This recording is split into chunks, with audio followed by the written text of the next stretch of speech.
បាទសួស្តីអ្នកទាំងគ្នាថ្ងៃនេះខ្ញុំមកចង់ចែកម្លែកបង្ហាញចែកជូនអ្នកទាំងគ្នាអំពីឧបករណ៍មួយអញ្ចឹងអ្នកទាំងគ្នាអាចមើលនៅក្នុងនេះបានឧបករណ៍នេះដែលគេហៅថា Surge Protective Device ដែលយើងហៅថាឧបករណ៍ការពាររន្ទះហ្នឹងដែលពាក្យកាត់របស់វា SPD អញ្ចឹងនៅក្នុងនេះអ្នកទាំងគ្នាអាចមើលបានយើងមានយ៉ាក្រាមរបៀបភ្ជាប់ជាមួយនឹងឧបករណ៍ហ្នឹងជាមួយនឹងខ្សែបណ្ដាញអគ្គិសនីរបស់យើងអញ្ចឹងនៅលើនេះអ្នកទាំងគ្នាអាចមើលបានជាប្រភេទបណ្ដាញអគ្គិសនីរបស់យើងតង់ស្យុង3 pha ដែលមាន pha 3ដសៃនិង node 1ដសៃអញ្ចឹងរបៀបនៃការភ្ជាប់ជាមួយនឹង Surge Protective Device នេះដែលយើងហៅថា Surge ឧបករណ៍ការពារផ្ទះហ្នឹងអ្នកទាំងគ្នាអាចមើលបានភ្ជាប់ជាមួយនឹង line បានន័យថាប្រភព3 pha របស់យើងវាមាន line ទី1 line ទី2 line ទី3និងខ្សែ node អញ្ចឹង line ទី1អ្នកទាំងគ្នាអាចភ្ជាប់ជាមួយនឹង L នេះមកអញ្ចឹងបន្តមកទៀត line ទី2អ្នកទាំងគ្នាអាចភ្ជាប់ជាមួយនឹង L2 នេះមកហើយ line ទី3អ្នកទាំងគ្នាអាចភ្ជាប់ជាមួយនឹង L3 នេះមកហើយបន្តតទៅនឹងភ្ជាប់ខ្សែ node អ្នកទាំងគ្នាអាចភ្ជាប់ចូលនៅក្នុងនេះអញ្ចឹងនៅក្នុងលើឧបករណ៍នេះអ្នកទាំងគ្នាអាចមើលបានគេមានសញ្ញានិមិត្តសញ្ញាឬក៏អក្សរដែលអ្នកទាំងគ្នាអាចភ្ជាប់ជាមួយនឹងខ្សែបណ្ដាញអគ្គិសនីរបស់យើងបានហើយនៅខាងក្រោមនេះអ្នកទាំងគ្នាអាចមើលបានបានន័យថាត្រង់ចំណុចដែលអ្នកទាំងគ្នាភ្ជាប់ជាមួយនឹងខ្សែដីបុកជាមួយនឹងខ្សែដីអញ្ចឹងបានន័យថានៅពេលដែលខ្សែបណ្ដាញរបស់យើងវាមានបញ្ហាឬក៏មានការលើសតង់ស្យុងឬក៏តាក់ទងនឹងចរន្តអីជាដើមវាអាចបុកចូលទៅដីកុំឲ្យដោយអ្នកទាំងគ្នាអាចជាប់ជាមួយនឹងបណ្ដាញប្រភពរបស់យើងហ្នឹង direct ជាមួយនឹងឧបករណ៍នៃការប្រើប្រាស់បើសិនបើអត់មានការប្រើប្រាស់ឧបករណ៍ការពារផ្ទះនេះទេវាអាចនឹងបានន័យថា direct ចូលទៅក្នុងឧបករណ៍អ្នកទាំងគ្នាឧបករណ៍អគ្គិសនីអ្នកទាំងគ្នាប្រើប្រាស់ហ្នឹងបានន័យថាវាធ្វើឲ្យឆេះឬក៏ខូចអីជាដើមអញ្ចឹងតាក់ទងនឹងការប្រើប្រាស់ឧបករណ៍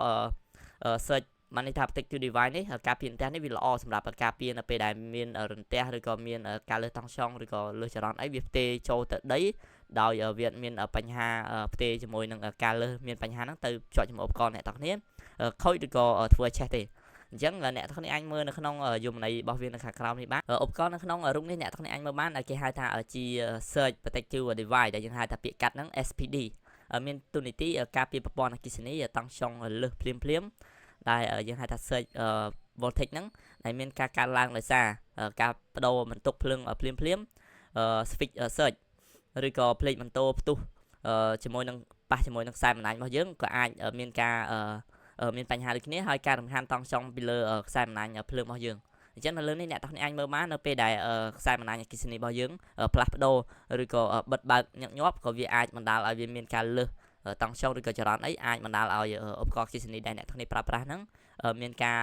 ខូចឬក៏មានការឆេះមានបញ្ហាជាដើមអញ្ចឹងតើតើនឹងការប្រើប្រាស់ Surge Protector ឬក៏ការពាររន្ទះនេះវាល្អសម្រាប់អ្នកទាំងគ្នា